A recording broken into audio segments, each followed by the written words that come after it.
Security at the Birmingham Open was on high alert. After the chaos of the previous day, after Filipino fans had been blocked from entering the stadium, after Alex Eala had stopped play and walked to the gates, the tournament organizers were not taking any chances. They doubled the security presence. They stationed guards at every entrance. They warned that any disruption would result in immediate ejection.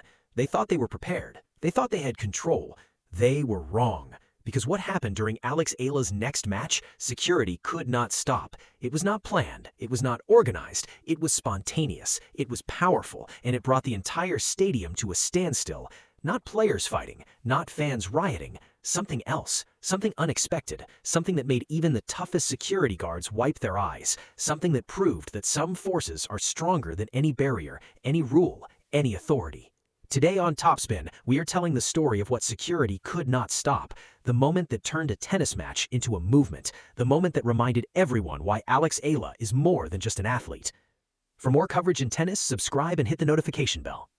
To understand what happened, you have to understand the atmosphere inside the Edgbaston Priory Club before the match began. It was tense. The previous day's incident, where Filipino fans had been blocked from entering and Alex Eala had stopped play in protest, had left a mark. The tournament organizers were embarrassed, the WTA was investigating, and the fans, both Filipino and British, were on edge.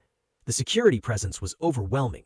Guards at every gate, guards lining the perimeter of the court, guards standing at the bottom of every staircase. The tournament had brought in extra personnel, some of them in plain clothes, watching the crowd for any sign of trouble. The message was clear: do not try anything. We are watching. The Filipino fans who had been let in after Eala's protest were seated in a designated section. They had been given the best seats in the house, a peace offering from the tournament. But they were quiet, subdued, still processing what had happened, still angry about how they had been treated, still grateful to Eala for standing up for them. Their flags were rolled up, not yet unfurled. Their chants were held back, not yet released. They were waiting, watching, ready. Eala walked onto the court to a mixture of cheers and nervous applause. She looked focused, determined, but there was something different about her, a fire in her eyes that had not been there before. She had made a stand yesterday. Today, she had to back it up with a racket. The pressure was immense, the stakes were high, and the entire stadium knew it. Her opponent, a young player from the Czech Republic, looked uncomfortable. She had watched the news. She knew what had happened. She knew that the crowd was not just there to watch tennis. They were there to witness something, to be part of something, to show their support for a player who had shown them loyalty. The Czech player adjusted her racket strings nervously. She looked at her coach. She looked at the crowd. She looked at Eala. She knew that whatever happened today, she was just a supporting actor. The main story was already written. The umpire called for the match to begin. The first serve was struck.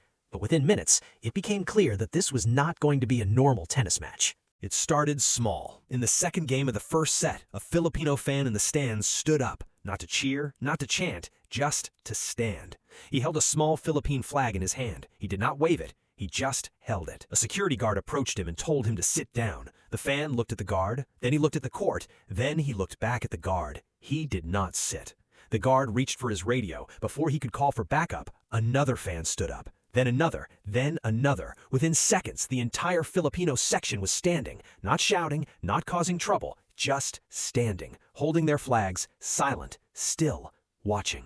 The security guards looked at each other, unsure of what to do. The fans were not breaking any rules. They were not being violent. They were not disrupting play. They were simply standing, and there was nothing the guards could do about it. Then the singing started. Not loud, not aggressive, soft, almost a whisper. A Filipino folk song, a song about home, about family, about love. The fans sang in Tagalog, their voices barely audible at first, but as more voices joined, the song grew louder, sweeter, more powerful. The British fans in other sections stopped watching the match and started watching the Filipino section. Some of them pulled out their phones to record, others just watched, mesmerized. Eala noticed. She was at the baseline, preparing to serve. She paused. She looked at the Filipino section. She saw them standing. She heard them singing. Her eyes glistened. Her coach called out to her, reminding her to focus, but Eala could not look away. She stood there, racket in hand, watching her people, watching them honor her, watching them show the world that they could not be silenced. The umpire called out, "Time!" Eala did not move. The umpire called out again, "Miss Eala, time!" Eala turned to the umpire. She did not say anything. She just pointed to the Filipino section. The umpire looked. He saw them standing. He heard them singing. He understood. He nodded. He did not issue a warning. He did not call for security. He just waited. The entire stadium waited. The song ended. The fans sat down. Eala turned back to the baseline. She served. Ace. The match continued, but the moment was not forgotten. It had happened. Security could not stop it. The tournament could not stop it. The umpire could not stop it, because it was not a disruption. It was a declaration of love, a declaration of unity, a declaration that the Filipino spirit cannot be contained by fences or guards or rules. Security thought they were prepared. They were not. What happened in that stadium did not stay in that stadium. Within minutes, videos of the standing fans and the soft singing were being uploaded to social media. Within hours, those videos had been viewed millions of times. The world was watching, and the world was moved. Tennis journalist Ben Rothenberg tweeted, quote, "I have covered tennis for 15 years. I have never seen anything like what happened in Birmingham today. Not a protest, not a disruption, a tribute, a love letter. The Filipino fans turned a tennis match into a cathedral," end quote. The tweet was retweeted over 100,000 times. Filipino news networks interrupted regular programming to show the videos. Anchors struggled to maintain their composure. One anchor, a veteran of 30 years, said on air, quote, "I have covered wars, I have covered natural disasters, I have covered political upheavals, but I have never been as moved as I am right now. These fans, this player, this moment, this is what it means to be Filipino," end quote. Other athletes weighed in. Manny Pacquiao posted a video of himself watching the moment. He was crying. He said, quote, "Alex Eala, you have done something amazing, not just for tennis, for our country. You have shown the world that Filipinos love deeply, that we stand together, that we cannot be divided," end quote. Boxer Nonito Donaire tweeted, quote, "I got chills watching this. This is bigger than sports. This is about identity, about pride, about love." Even non-Filipinos were moved. A British fan who was in the stadium posted on Reddit, quote, "I went to the Birmingham Open to watch tennis. I ended up witnessing something spiritual. The way those fans stood, the way they sang, the way Alex Eala paused to honor them. I cried, and I am not even Filipino," end quote. An American journalist wrote, quote, "In an era of sports where fans and players are often disconnected, what happened in Birmingham was a reminder of why sports matter. It is about community. It is about belonging. It is about love." The moment also sparked a conversation about the treatment of Filipino fans. Why had they been blocked in the first place? Why had it taken Alex Eala's protests to get them in? The tournament organizers, already under fire, issued another apology. But many fans felt that apologies were not enough. They wanted change. They wanted guarantees that Filipino fans would never be treated as second-class citizens again. The WTA promised to review its policies, but the fans knew that the real power was not in policies. It was in moments like this. Moments that security could not stop. Amidst all the emotion, the drama, the singing, the standing, there was still a tennis match to be played, and Alex Eala, despite everything, played one of the best matches of her career. Perhaps because of everything, perhaps the love from her fans lifted her, perhaps the anger at how they had been treated fueled her, perhaps she simply refused to let them down. The first set was a battle. Eala's opponent, clearly rattled by the atmosphere, started slowly. She double-faulted twice in her first service game.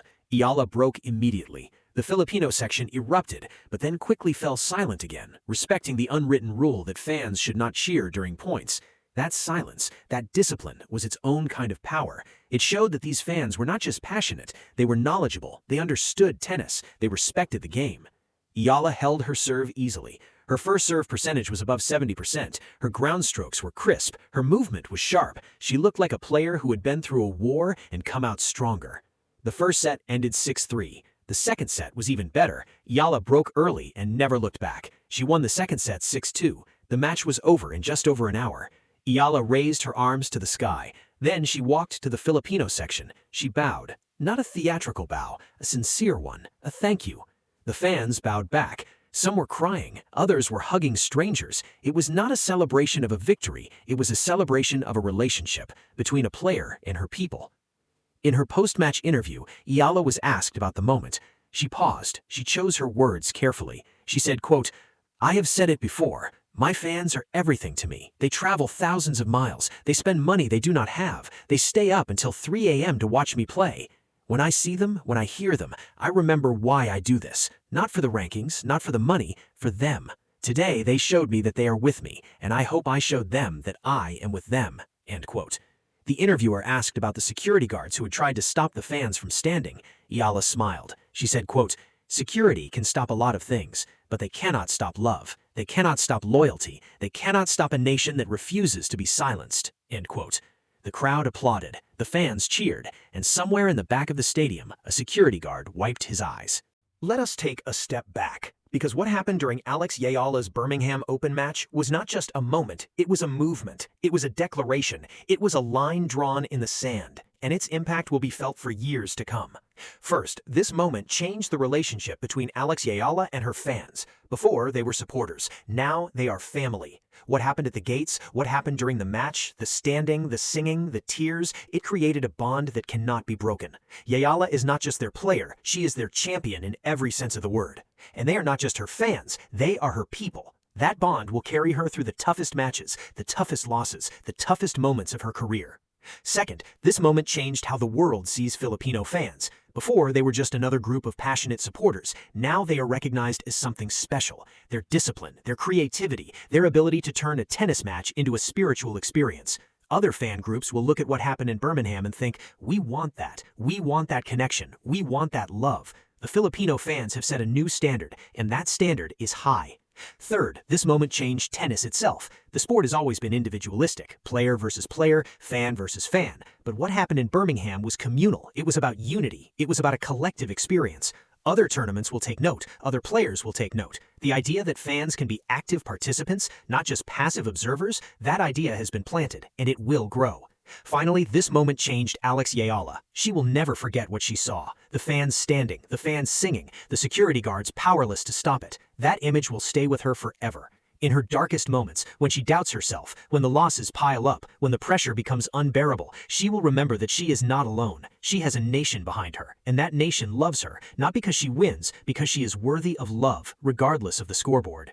So here is where we leave you. Security could not stop what happened during Alex Eala's Birmingham Open match. They tried, they failed, and thank God they failed. Because what happened was beautiful, it was powerful, it was necessary. It was a reminder that sports are not just about competition, they are about connection, about community, about love. Alex Eala played tennis today, but what happened in that stadium was not tennis, it was magic. And security, for all their training and all their authority, cannot stop magic. For more coverage in tennis, subscribe and hit the notification bell.